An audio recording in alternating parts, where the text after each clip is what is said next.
I'm Emily Barnes, and 3 months ago I was running from shadows in my own home. The treasure hunting club seemed like the perfect escape from my empty mansion. After Richard's funeral, every room echoed with his absence. Every corner reminded me of conversations we'd never have again. The widow's support group suggested hobbies. I chose adventure instead. First time?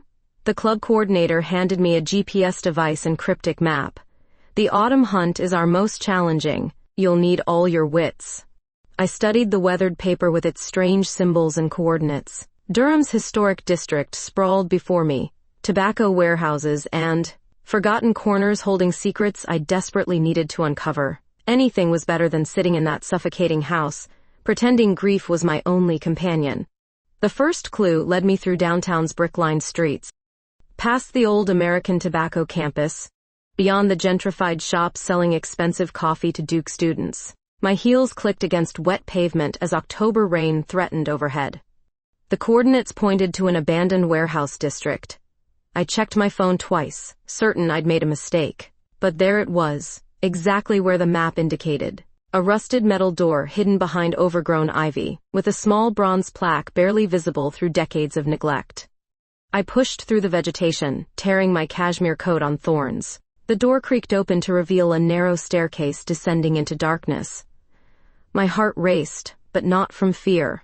For the first time in months, I felt alive. The basement opened into a vast space filled with forgotten machinery. Dust motes danced in shafts of light streaming through cracked windows. And there, kneeling beside an old wooden crate, was another woman. She looked up as my footsteps echoed across the concrete floor. Blonde hair caught the afternoon light. Blue eyes assessed me with intelligent curiosity. She wore practical hiking boots and cargo pants, a stark contrast to my designer outfit. "Well, damn," she said, brushing dirt from her hands. "Looks like we've got company." I approached cautiously, trying to read her expression. "I'm following the treasure hunt coordinates. This is the location." "Same here." She gestured to an identical map spread beside her. "Hannah Cook. And you're either very lost or very determined." "Emily Barnes." "And I'm definitely determined." Hannah's smile revealed she found my appearance amusing. A wealthy widow in expensive clothes, crawling through abandoned basements. I probably looked ridiculous, but I didn't care. "The crate's locked," Hannah explained. "But there's something interesting inside. I can feel weight shifting when I move it." We knelt on opposite sides of the wooden box. My fingers found the ancient brass lock, surprisingly warm to the touch. Hannah produced a small toolkit from her backpack. "Anthropologist?" I asked. "Cultural researcher." "You?" "Recently unemployed widow." Our eyes met across the crate as Hannah worked the lock. Something passed between us, a recognition I couldn't quite name. The mechanism clicked open with a satisfying snap. Inside, wrapped in oiled leather, lay another map. But this one was different. Hand-drawn, intricate, with notations in multiple languages. And attached to it, a note written in elegant script. "Partnership required for next phase," Hannah read aloud. "Well, that's interesting." I studied the complex diagram. Multiple locations across Durham, connected by lines that suggested a larger pattern. This wasn't just a game anymore. "Looks like we're stuck with each other," I said. Hannah's laugh echoed in the empty space. "Could be worse. You seem resourceful." "You have no idea." The Starbucks on 9th Street buzzed with late evening energy, but Hannah and I found a quiet corner booth to spread our treasure maps. Coffee steam rose between us as we studied the intricate drawings by lamplight. "See these markings?" Hannah traced her finger along interconnected lines. "They correspond to Durham's original tobacco route from the 1800s. Someone's using historical geography." I watched her hands move across the paper, noting the practical strength in her fingers. No wedding ring, no expensive jewelry, everything about her suggested independence, competence. The opposite of my sheltered existence. "What made you join a treasure hunt?" I asked, genuinely curious. "Research for my book on modern ritual behaviors. Treasure hunting is fascinating from an anthropological perspective. People creating meaning through shared adventure." She looked up, blue eyes studying me intently. "What's your excuse?" "Escaping ghosts." The honesty surprised us both. Hannah set down her coffee, giving me her full attention. Recent loss? 3 months ago. Heart attack at 45. Richard was... I searched for words that wouldn't sound rehearsed. He was my entire world. Or I thought he was. Hannah nodded without offering empty condolences. I appreciated that. The treasure hunt lets me be someone different, I continued. Not the grieving widow everyone expects me to be. Who do you want to be instead? The question hung between us. I'd never articulated it before, but sitting across from this confident, curious woman, the answer felt obvious. Brave, independent. Someone who makes choices based on what she wants, not what she should want. That sounds terrifying. It is. Hannah smiled, and something shifted in the air between us. Recognition, perhaps, or possibility. We returned to the maps, but the conversation had created an intimacy that made our collaboration feel natural. Hannah's academic mind paired perfectly with my attention to detail. Where she saw historical patterns, I noticed inconsistencies and clues. Look, I pointed to a series of numbers along the map's border. These aren't random, they're GPS coordinates but older ones. These locations predate modern surveying. Brilliant. Hannah's excitement was infectious.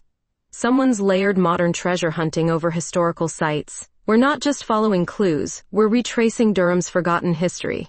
The caffeine and mental stimulation energized us both. We worked past midnight, developing theories and strategies. Other customers filtered out until we had the place nearly to ourselves. Next location is the old Liggett and Myers building, Hannah said, checking her notes.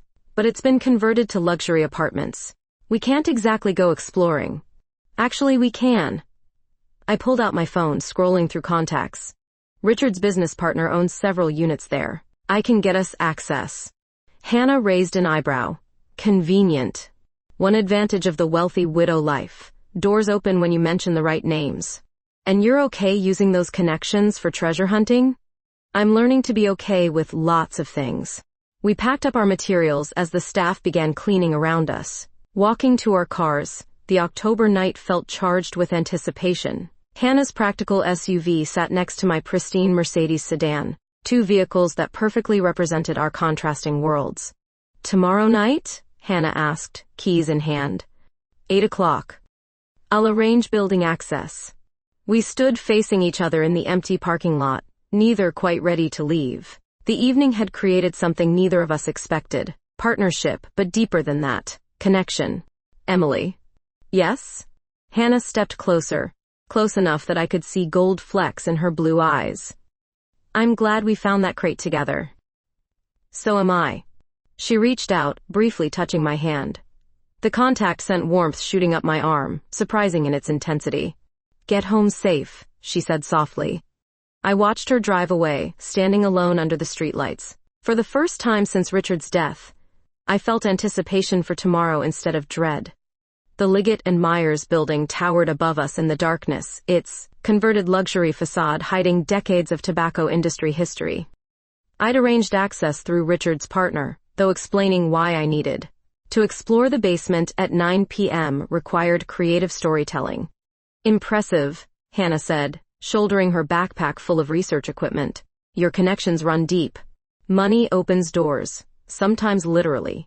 The security guard let us in through the service entrance, clearly uncomfortable but unwilling to refuse a Barnes family request. We descended into the building's lower levels, where original architecture remained untouched by renovation.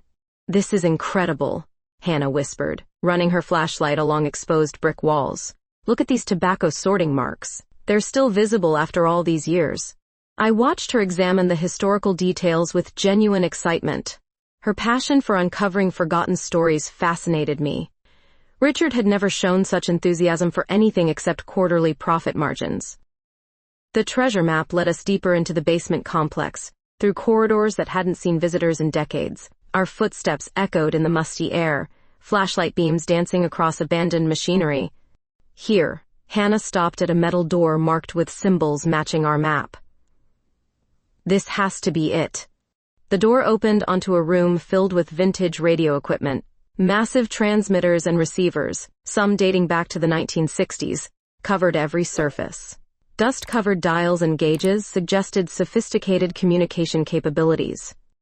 What is this place? I asked, stepping carefully between towering machines. Government research facility, maybe? Or private communication station? Hannah examined serial numbers on the equipment. This stuff is military grade, way beyond civilian radio. We spent an hour documenting everything, following map clues that led us from machine to machine. The treasure hunt had evolved into something larger, more mysterious than simple entertainment. Emily Hannah's voice carried an odd tension. I turned to find her standing very close enough to see uncertainty in her usually confident expression. The flashlight in her hand trembled slightly. What is it? I need to tell you something. She set down her equipment, facing me directly. This treasure hunt, spending time with you. It's become more than research for me. My heart began racing. What do you mean? I think you know what I mean. The small space felt charged with possibility. Hannah stepped closer, her blue eyes searching my face for permission or rejection. I'd never felt attraction like this before. Never experienced the pull I felt toward her. I started, then stopped. The words felt inadequate. Neither have I. Not like this. Hannah reached up, touching my cheek with gentle fingers. The contact sent electricity through my entire body. I'd been married for 15 years, but nothing with Richard had ever felt this immediate, this necessary. Are you sure? She whispered. Instead of answering, I leaned forward, closing the distance between us. Our lips met tentatively at first, then with growing certainty. Hannah's arms came around me, pulling me against her as the kiss deepened. I'd never kissed another woman before, never imagined how different it would feel. Soft where I expected hard, gentle where I expected demanding. Hannah kissed like she approached everything else, with intelligence and careful attention. When we finally broke apart, I was breathless. I couldn't finish the sentence. Unexpected, Hannah supplied. Perfect. We stood holding each other in the dusty radio room, surrounded by machines that had once broadcast secrets across vast distances. Now they witnessed the beginning of our own secret. What happens now? I asked. Hannah smiled, brushing a strand of hair from my face. Now we finish the treasure hunt, and we figure out what this means. It means everything's changed. Yes, it does. We gathered our equipment in comfortable silence, the kiss having shifted something fundamental between us. The treasure hunt continued, but it had become secondary to the discovery we'd made about ourselves. As we prepared to leave the radio room, Hannah paused at one of the larger transmitters. Emily, look at this. A red light blinked steadily on the control panel. Active power, despite the equipment's apparent abandonment. Someone's been maintaining these machines, she said quietly. The treasure hunt had just become something else entirely. The discovery of active radio equipment should have alarmed us, but I found myself more concerned with the electricity crackling between Hannah and me. We'd spent the past week meeting daily at my estate, ostensibly planning our next treasure hunt move, but really learning each other's rhythms. Hannah arrived each morning with coffee and research notes, spreading papers across my marble kitchen island while I watched her work. She moved with purposeful grace, every gesture efficient and thoughtful. So different from Richard's heavy presence. The radio equipment suggests someone's using the treasure hunt as cover, she said, pointing to photographs we'd taken. But, for what? I leaned closer to study the images, acutely aware of her proximity. The floral scent of her shampoo mixed with morning coffee created an intoxicating combination. Maybe that's not what matters most right now, I said quietly. Hannah looked up, blue eyes meeting mine. What matters most? Instead of answering, I kissed her. Not the tentative exploration from the radio room, but with the certainty that had been building all week. Hannah responded immediately, her hands finding my waist, pulling me closer. We'd been dancing around this moment for days. Casual touches while reviewing maps, lingering glances over dinner preparations, conversations that went deeper than treasure hunting strategy. The attraction had become undeniable. Emily, Hannah whispered against my lips. Are you sure about this? I've never been sure about anything in my life. Except this. She smiled, that brilliant expression that transformed her entire face. Your bedroom's upstairs? My heart hammered as I led her through the mansion's elegant hallways. The master suite Richard and I had shared for 15 years felt different with Hannah beside me. Lighter somehow, freed from the weight of obligation and routine. Hannah moved to the window, looking out over the estate gardens. Morning sunlight caught the gold threads in her blonde hair. "It's beautiful here," she said, "but lonely, I imagine." "Very lonely." Until now. She turned and I saw my own desire reflected in her expression.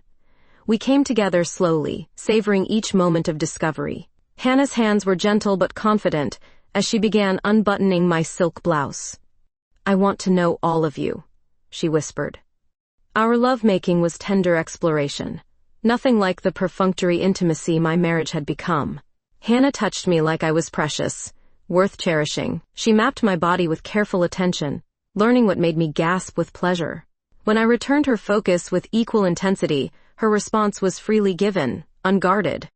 Afterward, we lay entwined in the afternoon light, neither wanting to break the spell we'd woven together. "This changes everything," I said, tracing patterns on her bare shoulder. "Does it scare you?" "Terrifies me. And I don't care." Hannah lifted herself on one elbow, studying my face. "What happens when the treasure hunt ends, when reality intrudes?" The question I'd been avoiding. My world of country clubs and charity galas, where appearances mattered more than authenticity. Hannah's academic life in a university that valued intellectual freedom, but might not understand our relationship. "I don't know," I admitted, "but I know I don't want this to end." "Neither do I." We spent the rest of the afternoon in bed, alternating between passionate discovery and quiet conversation. Hannah told me about her research into human behavior, her fascination with how people created meaning from shared experiences. I shared stories about my marriage, how I'd gradually disappeared into the role Richard expected me to play. "You're not that person with me," Hannah observed. "With you, I'm who I want to be." As evening approached, we knew the outside world would intrude soon. Hannah had a department meeting. I had a dinner engagement with Richard's business associates, maintaining appearances for the sake of his estate. "The treasure hunt," Hannah said, getting dressed. "We should continue following the clues. Whatever's happening with that radio equipment, someone went to elaborate lengths to create this mystery. Tomorrow? Tomorrow." She kissed me goodbye at the front door, and I watched her drive away feeling transformed. For the first time in years, I had something worth protecting, someone worth fighting for. But as I prepared for dinner with Richard's colleagues, reality began reasserting itself. These people expected certain things from his widow. Respectability, conformity. Eventually, remarriage to someone acceptable. None of them would understand what I'd found with Hannah. The radio equipment hummed with mysterious purpose as Hannah adjusted the frequency dials. We'd returned to the Liggett building 3 nights running, drawn by the active machinery and something else neither of us wanted to name. The treasure hunt had become secondary to these stolen hours together. "Listen to this," Hannah said, headphones pressed to her ears. "There's a pattern repeating every 17 minutes. I moved closer, ostensibly to hear the transmission, but really to breathe in her presence. The past 2 weeks had become a careful dance of secret meetings and public normalcy. During the day, I played the grieving widow at charity luncheons. At night, I discovered passion I never knew existed. What kind of pattern?" Hannah handed me the headphones. Through the static, I caught something rhythmic. Not quite music, not quite voice. Mathematical precision underlying what sounded almost organic. "It's unlike anything in our communication databases," she said, consulting her laptop. "The frequency's too regular for atmospheric interference, too complex for standard military encoding. Could it be from outside our atmosphere?" The question hung between us like a dare. Hannah's academic training warred with the possibility we'd stumbled onto something extraordinary. "That's impossible," she said, statistically speaking. "But not technically impossible?" She looked at me with those blue eyes that had become my anchor. "Emily, if we report this, everything changes. Outside investigators, government agencies. They'd shut down our access immediately. Then we don't report it. Not yet." We worked side by side for another hour, Hannah documenting signal patterns while I operated the recording equipment. The intimacy of shared purpose felt as powerful as our physical connection. We moved around each other with unconscious coordination, partners in every sense. There, Hannah pointed to her computer screen. The pattern's shifting. It's responding to our presence. The realization sent electricity through both of us. Whatever transmitted these signals possessed some form of awareness, environmental response or genuine intelligence we couldn't determine, but the implications staggered us. We need specialized equipment, Hannah said. Signal analysis software, better recording capability. I can arrange funding. Anonymous purchase through Richard's corporate accounts. Hannah caught my hand, intertwining our fingers. Are you sure? This crosses a line from treasure hunting into something much larger. I'm sure about us. Everything else follows from that. She squeezed my hand, that gesture conveying more than elaborate speeches. We'd found each other through mystery, and mystery continued drawing us deeper. The drive back to my estate felt charged with possibility. Hannah followed in her SUV, both of us understanding tonight would be different. The signals had shifted something between us, added urgency to feelings already intense. In my bedroom, we came together with desperate hunger. Hannah's mouth found mine before we'd fully closed the door. Her hands moved with newfound confidence, mapping territory we'd explored but never fully claimed. I love you, she whispered against my throat. The words stopped my breath. Love, not attraction or fascination or temporary escape. Love, with all its terrifying permanence. I love you too, I replied, meaning it completely. We made love with the intensity of people who'd found something worth losing everything to protect. Hannah's touch erased years of emptiness, replaced hollow routine with genuine passion. When she cried out my name, I felt reborn. Afterward, lying in the moonlight streaming through my windows, we planned our next moves. The signals required investigation, but carefully. Too much attention would destroy both the mystery and our ability to pursue it together. I'll arrange the equipment purchases tomorrow, I said, stroking Hannah's hair. What do we need? Spectrum analyzer, directional antenna array, processing hardware. Maybe $50,000 worth. Consider it done. Hannah lifted her head, studying my face. You realize how this looks? Wealthy widow spending inheritance on mysterious radio signals with her lover? Let them think what they want. But even as I said it, reality intruded. Richard's family already questioned my financial decisions. His business partners watched for signs of instability. Adding mysterious equipment purchases to my recent behavioral changes would raise uncomfortable questions. We'll be careful, Hannah said, reading my expression. Professional documentation, legitimate research protocols. If anyone investigates, it looks like funded academic research. And if the signals really are extraterrestrial, then we've made the most important discovery in human history. No pressure. Hannah's laugh filled the darkened room. Just another reason why loving you is the smartest thing I've ever done. And the most dangerous. The best things usually are. As dawn approached, we reluctantly prepared for another day of maintaining appearances. Hannah would return to her university office. I'd attend a board meeting for Richard's foundation. But tonight, we'd return to the radio room with new equipment and growing certainty that we'd stumbled onto something that would change everything. The signals weren't just mysterious communications, they were our future calling. The equipment arrived on a Tuesday, delivered to Hannah's university lab to avoid suspicion. Professional-grade spectrum analyzers, directional antenna arrays, and processing hardware that could decode the most complex signals. $53,000 from Richard's investment account, disguised as research funding for Duke University's anthropology department. I watched Hannah unpack the sophisticated machinery with the excitement of a child on Christmas morning. Her hands moved reverently over each component, explaining capabilities and applications I could barely comprehend. This changes everything, she said, connecting cables with precise efficiency. We can isolate frequency patterns, analyze signal architecture, even attempt communication. Communication? If these signals show intelligence, we might be able to respond. Create a dialogue. The possibility thrilled and terrified me equally. We'd started with a simple treasure hunt and stumbled into potential first contact. The magnitude overwhelmed any rational response. But rational responses had abandoned me weeks ago, replaced by the intoxicating certainty that Hannah and I were meant for this discovery together. The lab door opened, interrupting my thoughts.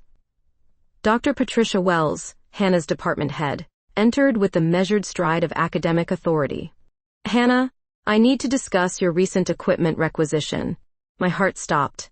We'd hoped to avoid administrative scrutiny until we understood what we'd found. "Dr. Wells, this is Emily Barnes. She's funding independent research into modern communication rituals." Patricia's sharp eyes assessed me with uncomfortable intensity. "Mrs. Barnes. Richard Barnes's widow, I assume? Your husband's foundation has been generous to our department." "Hannah's research fascinated me," I replied carefully. "I wanted to support her work. $50,000 is substantial support for cultural anthropology. What exactly is the research focus?" Hannah stepped forward smoothly. "Contemporary treasure hunting as community bonding behavior. The equipment allows us to study how groups use technology to create shared meaning. And this requires military-grade signal analysis. Modern treasure hunting often involves radio communication, GPS coordination, digital mapping. Understanding the technological component is crucial to comprehending the social dynamics." Patricia nodded slowly, but suspicion remained in her expression. "I'll need detailed research proposals and methodology reports. The university requires documentation for all externally funded projects." After she left, Hannah and I exchanged worried glances. "How long before she investigates deeper?" I asked. "Days, maybe a week. Patricia's thorough when external funding appears." "And if she discovers the truth?" Hannah's jaw tightened. "Academic suspension, probably. Investigation into misuse of university resources. Career-ending consequences." The weight of what I'd asked her to risk hit me fully. Hannah could lose everything she'd worked years to build, all because I'd fallen in love and wanted to share this mystery. "We stop," I said firmly. "Return the equipment, end the investigation. I won't let you sacrifice your career." "Emily, no." Hannah caught my hands, holding them tightly. "This discovery, what we've found together, it's bigger than either of our careers. And what we've found with each other is bigger than anything else. But if they investigate the funding source, they'll discover our relationship. University policies about personal involvement with financial donors. I know the risks." "Do you? Really?" My voice rose with sudden panic. "Because I'm beginning to understand what I've dragged you into. Richard's family already questions my judgment. His business associates watch every decision I make. If this becomes public scandal, wealthy widow corrupting young professor with lavish spending and inappropriate relationships." Hannah silenced me with a kiss, fierce and determined. "Stop," she said against my lips. "I chose this, all of it. The research, the risk, you. Especially you." "Hannah, do you love me?" "Yes. More than I understood was possible." "Then trust me to make my own choices. And trust us to find a way through this together." We loaded the equipment into my car that evening, moving everything to a storage facility I'd rented under a false name. If Patricia Wells investigated, she'd find empty lab space and no evidence of suspicious research. But the signals continued broadcasting their mysterious patterns, and we continued intercepting them with increasingly sophisticated analysis. The mathematical complexity suggested intelligence, possibly artificial intelligence, possibly something else entirely.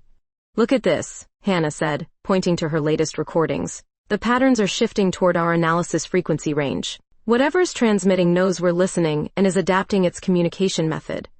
Trying to talk to us? Maybe. Or studying us the way we're studying it." The thought sent shivers through both of us. Hunter and hunted, observer and observed. We'd become part of the mystery we'd set out to solve. My phone buzzed with the text from Richard's lawyer. "Family meeting tomorrow. Important estate matters to discuss."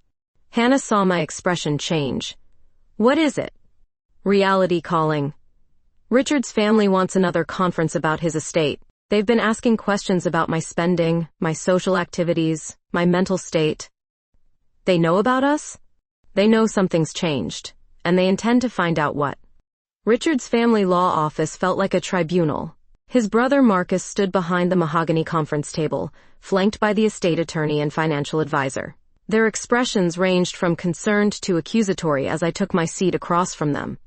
"Emily, we need to discuss some troubling financial irregularities," Marcus began without preamble. $50,000 transferred to Duke University, mysterious consulting fees, irregular spending patterns. I'm entitled to use Richard's estate as I see fit. The will was clear. The will assumed you'd maintain rational judgment. The attorney opened a thick folder. These expenses suggest otherwise. Large cash withdrawals, equipment purchases, payments to individuals with no clear business purpose. My heart raced, but I kept my voice steady. My financial decisions are my own business. Not when they threaten the family legacy, Marcus replied coldly. Richard built this wealth to benefit future generations. Watching you squander it on questionable pursuits concerns us all. What questionable pursuits? The financial advisor consulted his notes. Extensive payments to Dr. Hannah Cook, Duke University Anthropology Department. Multiple meetings at your residence, weekend trips together. Your relationship appears to have moved beyond professional consultation. They knew about Hannah. My blood turned to ice. Dr. Cook is conducting research I find personally meaningful. Supporting academic inquiry honors Richard's memory. Does it honor his memory to conduct intimate relationships under the guise of research funding? Marcus leaned forward aggressively. We've had you followed, Emily. We know about your nighttime meetings, your changed behavior, your obvious infatuation with this woman.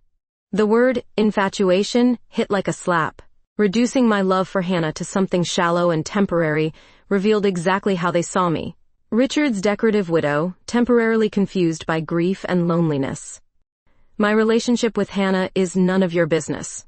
It becomes our business when it affects estate management and family reputation. The attorney pulled out additional documents. We're prepared to initiate competency proceedings if necessary. Widow syndrome combined with financial irresponsibility provides grounds for supervised asset management. You can't do that. We can and will, unless you agree to counseling and financial oversight. Return to appropriate social activities, end this inappropriate association, demonstrate the stability Richard expected from his wife. My hands trembled with rage. Richard is dead. His expectations died with him. His legacy didn't, Marcus said quietly. Emily, we're trying to help you. This woman is taking advantage of your grief and vulnerability. Professional counseling will help you see that clearly. I thought of Hannah in the radio room, eyes bright with discovery and passion. Her gentle hands learning my body, her brilliant mind sharing the mystery we'd uncovered together. These men wanted to reduce all of that to weakness and exploitation. And if I refuse? Legal proceedings begin immediately. Asset freeze, competency evaluation, supervised living arrangements if necessary. We have medical professionals who'll testify that your behavior indicates psychological instability. The trap closed around me with surgical precision. Fight and face public humiliation, lose access to the resources Hannah and I needed for our research. Submit and lose Hannah, lose myself, lose everything that mattered. I need time to consider. 24 hours, the attorney said. After that, we file preliminary motions. I walked from their office in a daze, my phone already buzzing with Hannah's contact. She'd be at the storage facility, analyzing the latest signal recordings, unaware that our world was collapsing. The drive across Durham felt like traveling through a nightmare. Every familiar landmark reminded me of our treasure hunting adventures, the innocent beginning that had led to love and discovery and now potential destruction. Hannah looked up as I entered the storage unit, her smile fading when she saw my expression. What happened? I told her everything. Marcus's threats, the financial surveillance, the ultimatum that would tear us apart or destroy us both. Hannah listened without interruption, her face growing pale as the implications became clear. They can really do this? She asked finally. Richard's family has resources and connections I can't match. If they want me declared incompetent, they'll find ways to make it happen. And your options are to abandon our relationship or fight a legal battle that exposes everything we've discovered here. Yes. Hannah stood quietly for a long moment, studying the sophisticated equipment we'd assembled. Our investigation into the mysterious signals, the possible evidence of extraterrestrial communication, the discovery that had brought us together and might now force us apart. There's a third option, she said slowly. What? We go public. Everything. The signals, our recordings, the potential for first contact. Make it bigger than their threats. Hannah, that's academic suicide. No one will believe us without absolute proof. Then we get proof. She moved to the equipment, determination replacing despair. One clear confirmation of intelligent response, documented with proper scientific rigor. Something they can't dismiss or suppress. And us? Hannah crossed to me, taking my hands with gentle firmness. If we're making history together, what they think of our relationship becomes irrelevant. I kissed her then, desperately and completely. The taste of her lips felt like courage. The storage facility became our war room over the next 18 hours. Hannah worked with fevered intensity, calibrating equipment while I handled media contacts and legal preparation. If we were going public with our discovery, everything had to be perfect. The signal pattern's stabilizing, Hannah announced, pointing to her computer screen. Look at this mathematical progression. It's definitely responding to our transmissions with increasing sophistication. I studied the data she'd compiled. Even to my untrained eye, the patterns showed clear intelligence. Mathematical sequences, prime numbers, geometric relationships that suggested conscious communication attempts. Enough for scientific publication? Enough to change everything. My phone rang. Marcus, probably wondering about my decision regarding their ultimatum. I declined the call and powered the device off entirely. No more delays, I said firmly. We do this now. Hannah had contacted 3 journalists specializing in scientific discovery, 2 astronomers from other universities, and a documentary filmmaker known for investigating unexplained phenomena. All had agreed to meet at the radio room tonight for a demonstration. Once this goes public, there's no backing down, Hannah warned. Your family will escalate their threats. My career faces complete uncertainty. Are you absolutely sure? Instead of answering with words, I pulled her close and kissed her with all the certainty I felt. Her lips responded immediately, arms coming around my waist as our bodies pressed together. The passion between us had only grown stronger under pressure. I've never been more sure of anything, I whispered against her mouth. I love you, Emily Barnes. Whatever comes next. I love you too. More than safety, more than reputation, more than anything they can threaten to take away. We arrived at the Liggett building 2 hours before our guests, using the time to test all equipment and prepare final documentation. Hannah moved through the radio room with professional precision, checking connections and calibrating receivers. The signal strength's increasing, she reported. Whatever's transmitting knows something's different tonight. By 8 p.m., our small group had assembled. Dr. James Miller from UNC's Astronomy Department, investigative journalist Sarah Chen from Scientific American, filmmaker David Torres with his camera crew, and Dr. Rebecca Walsh from Duke's physics faculty. Hannah began with a formal presentation of our findings, signal patterns, frequency analysis, mathematical progressions that suggested intelligent design. Her academic training showed as she walked through each piece of evidence methodically. The implications are staggering, Dr. Miller said, studying our recordings. If this is genuine, we're looking at first documented extraterrestrial communication. That's a substantial if, Doctor. Walsh interjected. The patterns could represent atmospheric interference, satellite leakage, any number of terrestrial explanations. Which is why we're conducting a live demonstration, Hannah replied smoothly. Tonight, we'll attempt direct communication and document any intelligent response. She activated the transmission equipment, broadcasting a simple mathematical sequence toward the signal source. Prime numbers, Fibonacci progressions, basic geometric relationships.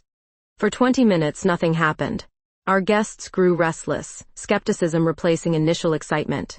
I watched Hannah's confidence begin to waver as the silence stretched. Then the equipment erupted with activity. The response came in perfect mathematical clarity. Our transmitted sequence played back exactly, followed by its logical continuation. Then variations that showed understanding of underlying principles. The intelligence behind the signal was not just receiving our communication, but demonstrating comprehension. My God, Dr. Miller breathed. It's answering. Actually answering. Sarah Chen frantically took notes, while David Torres captured everything on film. The response continued for 40 minutes, building in complexity until the mathematical concepts exceeded Hannah's ability to interpret in real time. "This is impossible," Dr. Walsh muttered, studying the incoming data. "No natural phenomenon produces this level of organized response." "What about classified military experiments?" Sarah asked. "Advanced AI testing, psychological operations?" Hannah shook her head. "The signal originates from a point 17 degrees above the horizon, moving with stellar mechanics. Unless the military has satellites we don't know about, this source is beyond Earth's atmosphere." As our guests processed the implications, I felt Hannah's hand find mine in the darkness. Whatever happened next, we'd proven our discovery legitimate. The story would spread beyond anyone's ability to suppress. "I need independent verification," Dr. Miller said finally. "Multiple observation sites, peer review, full scientific protocol." "Agreed," Hannah replied, "but the documentation speaks for itself. We've recorded first contact."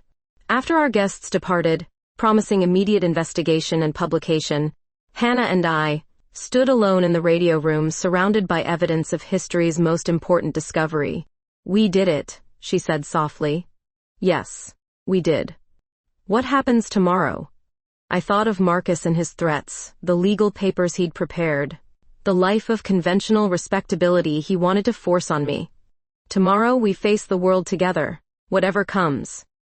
Hannah kissed me then, deep and passionate, tasting like triumph and pure love. When we finally broke apart, the radio equipment continued broadcasting its impossible dialogue with the stars. We'd found each other through mystery, and mystery had given us the strength to claim our future. 6 months after our public revelation, Durham looked different. Not the city itself, but my place in it. Hannah and I walked hand in hand through the Duke campus, drawing curious glances from students who recognized us from news coverage. The Barnes-Cook signal, as the scientific community had named our discovery, had changed everything. Independent verification from observatories worldwide confirmed extraterrestrial origin. The mathematical dialogue continued daily, growing more sophisticated as both sides learned to communicate. But the real transformation was personal. "Dr. Barnes," a graduate student called out, approaching with barely contained excitement. "My thesis advisor wants to know if you'll consider guest lecturing on interdisciplinary research methods." I smiled, still adjusting to my new academic title. The honorary doctorate from Duke had surprised everyone, including me. $50 million in research funding had surprised them more. "I'd be honored," I replied. After the student left, Hannah squeezed my hand affectionately. "Dr. Barnes has a nice ring to it. Not as nice as Dr. Cook Barnes will sound after next month." Her engagement ring caught the afternoon sunlight, the vintage radio crystal we'd had specially cut and set in platinum, a symbol of the discovery that brought us together, and the communication that had made us famous. The lawsuit from Richard's family had collapsed spectacularly once our story broke. Hard to claim mental incompetence when prestigious universities offered research, partnerships, and the President's Science Council requested briefings. Marcus had eventually apologized, claiming concern for my welfare, but the damage to family relationships remained permanent. I didn't mind. Hannah's love had taught me the difference between family obligation and chosen connection. "The community center looks good," Hannah observed as we approached our latest project. The Durham Treasure Hunting and Community Science Center occupied a renovated tobacco warehouse, equipped with radio astronomy gear and educational facilities. Local residents could participate in ongoing communication attempts with our extraterrestrial correspondents while learning scientific methodology. 67 active participants last month, I said proudly, including 3 high school students who've identified new signal patterns. Richard would have hated this use of his money. Richard never understood that wealth's purpose is connection, not isolation. We entered the center through the main hall, where photographs documented our journey from amateur treasure hunters to scientific pioneers. The original treasure map hung framed beside transcripts of our first successful communications with the signal source. "Hannah? Emily?" Dr. Miller's voice echoed from the radio room. "You need to hear this." We found him at the main communication array, headphones pressed to his ears with intense concentration. The equipment hummed with familiar activity, but something in his expression suggested unusual significance. "What is it?" "New transmission protocol. The signal source has been sending increasingly complex mathematical concepts, but this morning everything changed. Look. His computer screen displayed patterns unlike anything we'd recorded before. Not mathematical progressions or geometric relationships, but something that resembled linguistic structure. Syntax, grammar, meaning beyond pure mathematics. They're trying to learn our language, Hannah breathed. More than that. They're sending what appears to be coordinates, specific spatial references that point to a location approximately 40 light-years from Earth. The implications staggered us both. Not just communication, but invitation. Information about the signal source's origin, perhaps preparation for something more direct than radio dialogue. Have you verified the coordinates? Triple-checked. The location corresponds to a star system we've never examined in detail, but the astronomical data matches perfectly. Hannah and I exchanged looks of wonder and uncertainty. Our treasure hunt had evolved from local adventure to global phenomenon to potentially galactic significance. What do we do with this information? Share it, I said firmly. Just like we've shared everything else. That evening, we prepared another press conference. The media attention had become routine, but this announcement would generate international interest. First Contact was evolving into something bigger, and humanity deserved to know. Alone in our shared office afterward, Hannah and I reviewed the day's revelations while planning our wedding next month. The juxtaposition felt perfectly appropriate. Personal love and cosmic discovery, intimate connection and universal significance. Any regrets? Hannah asked, curling up beside me on the couch we'd bought for late-night research sessions. About what? Leaving your old life behind. The security, respectability, predictable routine. I considered her question seriously. The widow's life I'd escaped seemed like ancient history now. Empty social obligations, hollow relationships, existence without genuine purpose or passion. My only regret is not finding you sooner. Hannah's kiss tasted like home and adventure combined, familiar comfort with endless possibility. Her hands found their way beneath my blouse, contact that still sent electricity through my entire body after all these months. We made love on the office couch with the radio equipment humming softly in the background. Our personal intimacy intertwined with the cosmic conversation we'd helped establish. Hannah's touch remained gentle but confident, every caress a reminder of the connection that had transformed both our lives. When she whispered my name in the darkness, I felt complete in ways I'd never imagined possible. I love you, Dr. Cook Barnes, I murmured against her throat. I love you too, Dr. Barnes. Above us, signals continued broadcasting across impossible distances, carrying messages between worlds. But the most important communication happened right here, between two women who had found each other through mystery and chosen to face the infinite together. Our treasure hunt had led us home.